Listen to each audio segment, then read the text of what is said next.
Hello student, मैं doctor Nasreen Bano, associate professor department of botany, government Meera girls college Udaipur.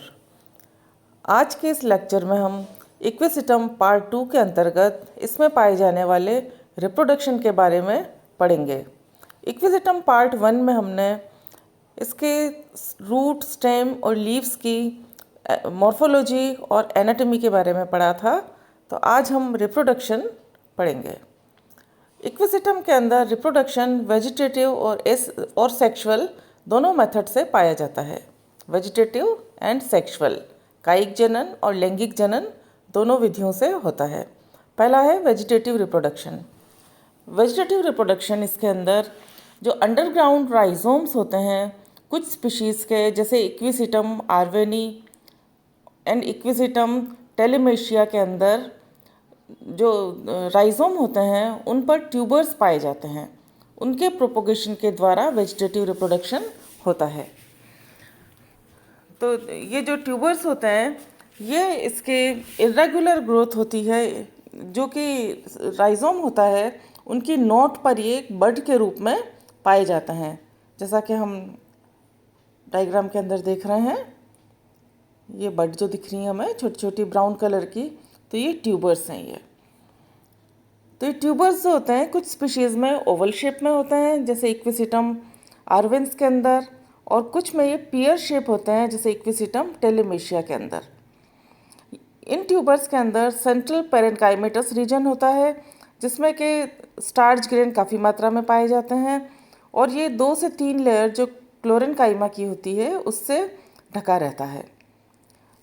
इसके अंदर कई कोलेटरल वेस्कुलर बंडल भी सेंट्रल एरिया में प्रेजेंट होते हैं, और ये जो बंडल हैं इन पर इंडिविजुअल एंडोडर्मल लेयर पाई जाती है। हर बंडल जो होता है ये सराउंडेड रहता है एंडोडर्मल लेयर से, और जब ये अपने पेरेंट प्लांट से डिटैच हो जाता है तब ये सॉइल के अंदर पड़ा रहता है, और जब फेवरेबल कंडीशन आती हैं तब ये ग्रो करके नया प्लांट बना लेता है।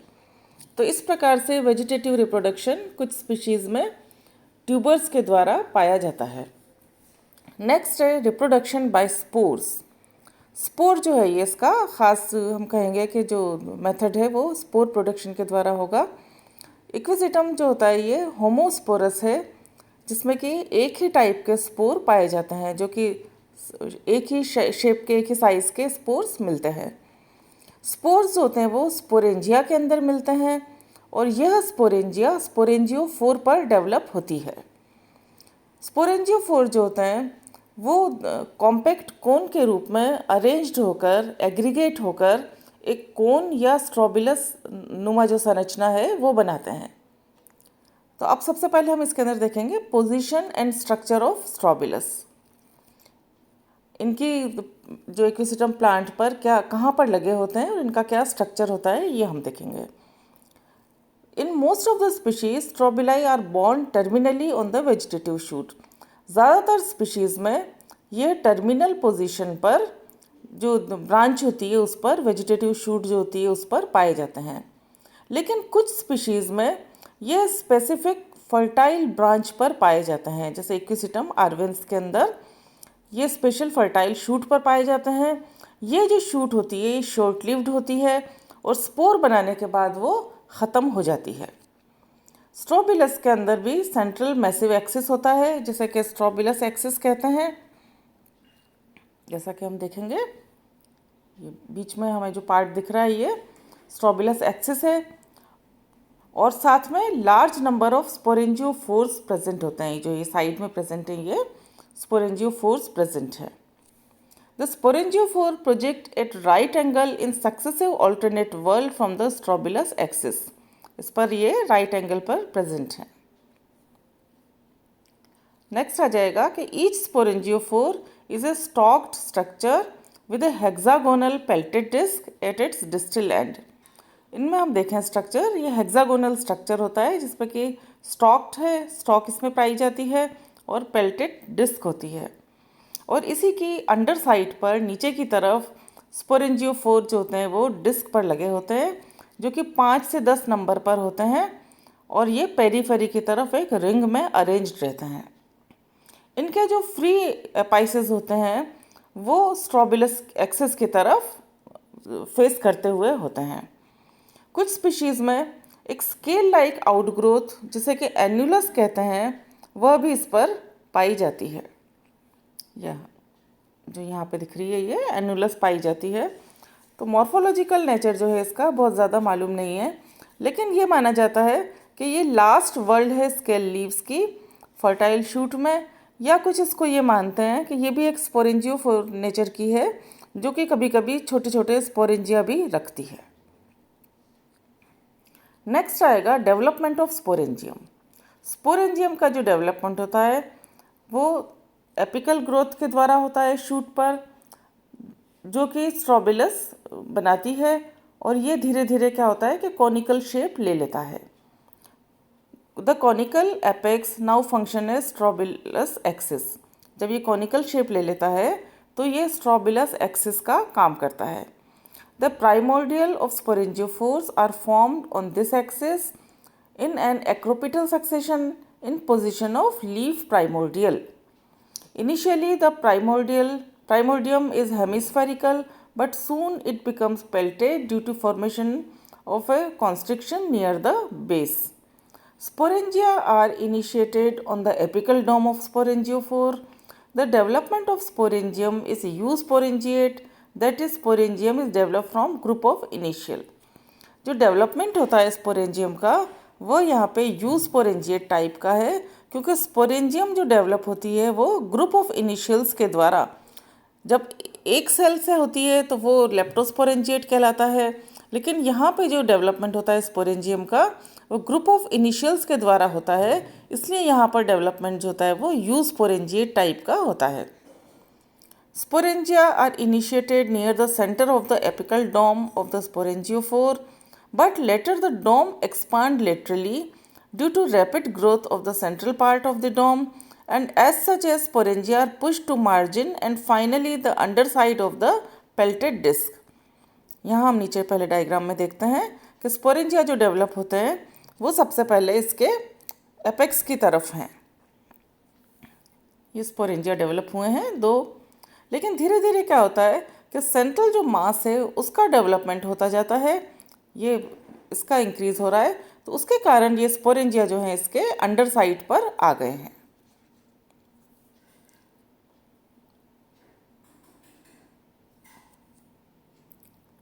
फर्स्ट, अब इसमें जो डिवीज़न होगा, पहले हमने देख लिया यूस्पोरेंजिएट है, ग्रुप ऑफ सेल्स के द्वारा होता है।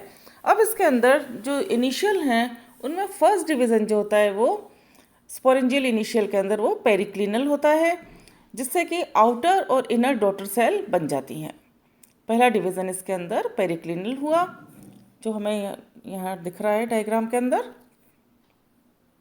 ये वाला ग्रुप ऑफ इनिशियल है। यहाँ पे पहला डिवीज़न जो है ये पेरिक्लिनल हुआ है। अब इसमें the inner daughter cell form sporangial tissue, sporogenous tissue by repeated division in all possible plane, whereas the outer daughter cell divide both anticlinally and periclinally and form 2 to 7 layered sporangial wall. जब sporangial initial होगी उसमें पहला division periclinal हुआ, तो उससे outer और inner cell बनी, दो डॉटर सेल बनी। तो अब ये जो इनर डॉटर सेल है वो तो स्पोरोजिनस मास बनाएगी, स्पोरोजिनस टिश्यू बनाएगी, रिपीटेड डिवीज़न सभी पॉसिबल प्लेन में, जबकि जो बाहर वाली सेल है, डॉटर सेल है, उसमें एंटीक्लिनल और पेरिक्लिनल डिवीज़न होगा, जिससे कि 2 to 7 लेयर, 2 से 7 लेयर स्पोरेंजियल वॉल बन जाती है। और इस 2 से 7 लेयर जो स्पोरेंजियल वॉल है, इसकी इनर मोस्ट जो लेयर है वो टेपिटम का काम करती है।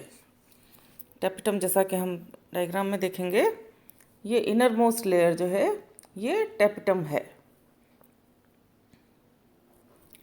The cells of the tapetum are irregular, thick walled and nutritive in function. जैसा कि टेपिटम का काम हमेशा होता है कि स्पोरोजिनस टिश्यू को या स्पोर को न्यूट्रिशन प्रोवाइड करना, तो यहाँ पे भी ये थिक वॉल्ड है, इरेगुलर है और न्यूट्रिटिव फंक्शन की है। The cells of the outer wall layer develop thin bands of helicoids presumably help in the dehiscence of the sporangium. Outer wall में कुछ थिकनिंग पाई जाती हैं जो कि स्पोरेंजियम के डेhiscence के अंदर हेल्प करती हैं। जब स्पोरेंजियम मैच्योर होता है तो इसके अंदर 2 आउटर मोस्ट जो वॉल हैं उनके अलावा सभी डिसइंटीग्रेट हो जाती हैं और ये पेरीप्लाज्मोडियल फ्लूइड बना लेती हैं, पेरीप्लाज्मोडियल लिक्विड के रूप में, जो कि पाया जाता है। अब यहाँ पर क्या होगा कि स्पोरोजिनस सेल्स भी जो हैं वो एक दूसरे से सेपरेट होने लगती हैं और जो वो स्पोर मदर सेल का काम करती हैं, एक दूसरे से सेपरेट होकर स्पोर मदर सेल का काम करेंगी। अब इसके अंदर जो स्पोर मदर सेल है इसमें मियोसिस होगा, जिससे कि क्या होगा कि एक सेल से 4 सेल्स बनेंगी और ये हैप्लॉइड जो जनरेशन है उसकी शुरुआत हो जाएगी। लेकिन इसके अंदर 30% जो स्पोर मदर सेल हैं वो डिसइंटीग्रेट होकर प्लाज्मोडियल फ्लूइड बना लेती हैं, लेकिन क्योंकि इस यहाँ पर बहुत अधिक मात्रा में ये प्रेजेंट होती हैं तो 30% जो स्पोर मदर सेल हैं वो भी डिसइंटीग्रेट हो जाती हैं और प्लाज्मोडियल फ्लूइड बना लेती हैं। उसके अलावा बाकी की जो स्पोर मदर सेल हैं वो क्या करेंगी कि एक्टिवली फ्लोट करती रहेंगी प्लाज्मोडियल फ्लूइड में और उनके अंदर मियोसिस हो जाएगा, रिडक्शन डिवीज़न हो जाएगा और 4 स्पोर, एक स्पोर मदर सेल से 4 स्पोर का निर्माण हो जाएगा। जो स्पोर होते हैं वो जल्दी वापस से स्फेरिकल हो जाते हैं शेप में। अब नेक्स्ट हम पढ़ेंगे structure of mature sporangium. Mature sporangium जो हैं, जैसा कि ऊपर दिख रहे हैं, ये राउंडेड हो गए हैं, जो कि 4 लेयर से सराउंडेड रहते हैं और अंदर इनके काफ़ी मात्रा में क्लोरोप्लास्ट होता है, जिसके के कारण इनका कलर भी, जैसे हम नीचे देख रहे हैं, ग्रीन कलर का दिखाई देता है। तो स्ट्रक्चर ऑफ मैच्योर स्पोरेंजियम जो होता है वो सेक लाइक स्ट्रक्चर होता है, जो कि एक पेल्टेड डिस्क जो होती है स्पोरेंजियोफोर की, उसकी अंडर साइड पर प्रेजेंट होते हैं। जो वॉल होती है इसकी मैच्योर स्पोरेंजियम की, वो लास्ट में फिर 2 लेयर्ड रह जाती है। बाकी के जब ये सारे स्पोर्स होते हैं वो एक ही समान होते हैं, इसीलिए ये होमोस्पोरस का मेंबर है, जिसमें के स्पोर्स एक ही साइज के पाए जाते हैं। Dehiscence of sporangium. As the sporangia mature the strobilus axis elongates. जब स्पोरेंजिया मैच्योर हो जाते हैं तो स्ट्रोबिलस की एक्सिस होती है वो इलोंगेट हो जाती है और धीरे धीरे उसमें क्या होता है कि कॉम्पैक्टली अरेंज जो स्पोरेंजियोफोर होते हैं वो एक दूसरे से सेपरेट हो जाते हैं और स्पोरेंजिया जो होते हैं वो एक्सपोज्ड हो जाते हैं, बाहर की तरफ आ जाते हैं। जब स्पोरेंजिया सूखने लगते हैं तब इनकी हेलिकॉइड जो थिकनिंग होती है, जो बाहर वाली लेयर में पाई जाती हैं, वो क्या होती हैं, श्रिंक हो जाती हैं और स्पोरेंजियम रप्चर हो जाता है। तो उससे क्या होगा कि वो स्पोर जो हैं वो बाहर की तरफ आ जाते हैं। तो अब ये स्पोर का स्ट्रक्चर हम देखेंगे कि स्पोर जो होते हैं इक्विसिटम के वो स्फेरिकल हैं, यूनिन्यूक्लिएट हैं, जिनमें कि एक ही न्यूक्लियस पाया जाता है, ग्रीन कलर के हैं क्योंकि इसमें बहुत सारा क्लोरोप्लास्ट पाया जाता है और इनकी जो लेयर होती है वो 4 लेयर से, जैसा हमने ऊपर देखा था कि इन पर 4 लेयर जो हैं वॉल की पाई जाती हैं।